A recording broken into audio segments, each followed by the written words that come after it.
Ang umaga po guys sa mga kababayan. Ito yung inupahan ko.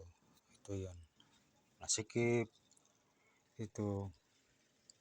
Ang kainan, higaan. Yan. Ito yung namin dito tinitirahan. Nangungupa lang po kami dito sa Batangas. Yan. Ito nga po. Kaya pinagtsatsagaan ko na lang kasi wala kaming matitirahan eh. Yan po. Guys, pasensya kayo sa nakita nyo na sobrang sikip. Yan talagang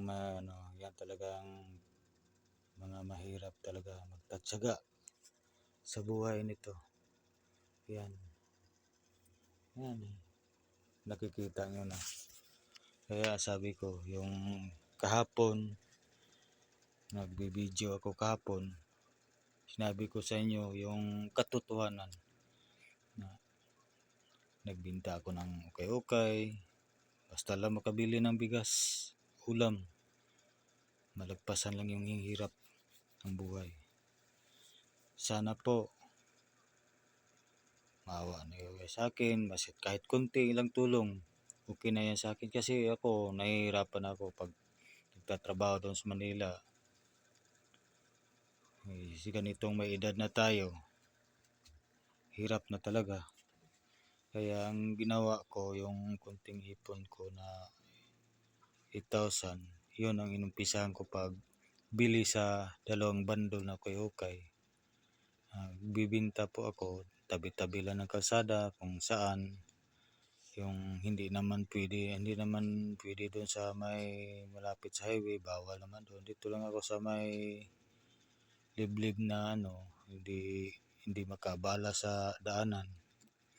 Yan ang ginawa ko, kahit kunti lang makabinta lang ako, basta makabili lang ng bigas saka ulam, yun lang.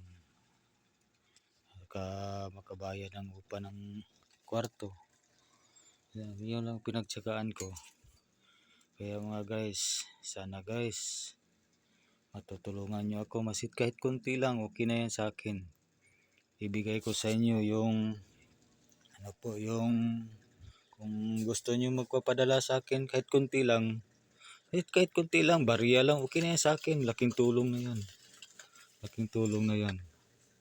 Isusulat ko yung number ng GCash ko para at least makita ninyo kung anong number ng GCash ko, para at least kung gusto nyo magpapadala ng kahit konti, kasi bariya lang, pinayin sa akin.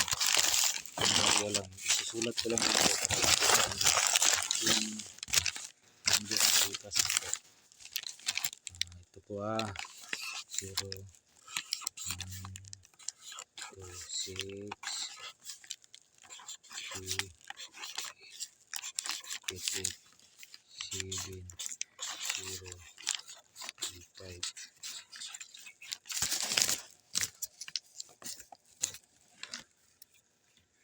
Yan po. Ito po yung number ng GCash ko. Makikita nyo yung number. Yan ang number ng GCash ko po. Ilagay ko yung GCash.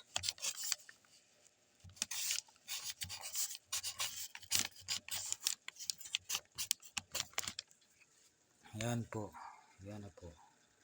Yan ang number ng GCash. Kung masit kahit kunti lang, bariya lang, okay na yan. Laking tulong na yan para sa akin. Para makahaon ako sa kahirapan. Masit kahit kunti lang, okay na yan sa akin.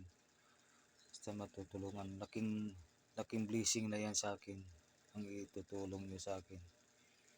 Okay na sa akin. Masit kahit kunti, okay na yan. Sa akin lang makatulong ng kunti, makakaraos kunti, okay na sa akin. Saka guys, ito ko ngayon guys. Saka maraming salamat. Sana maunawaan nyo ako sa hinihiling ko. Hindi nyo mamasamain yung paghiling ko. Bahala na kung anong tawag nyo sa akin. Kung nagpalimos, kung tanggap po yun. Kasi mahirap lang din ako eh. Kaya ako nagsisikap ako para mabubuhay, makakain, makabili ng bigas, ulam. Yun.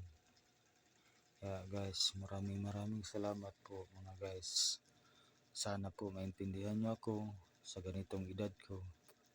Sana po huwag kayong magagalit sa akin ng ano ako ng pera sa inyo.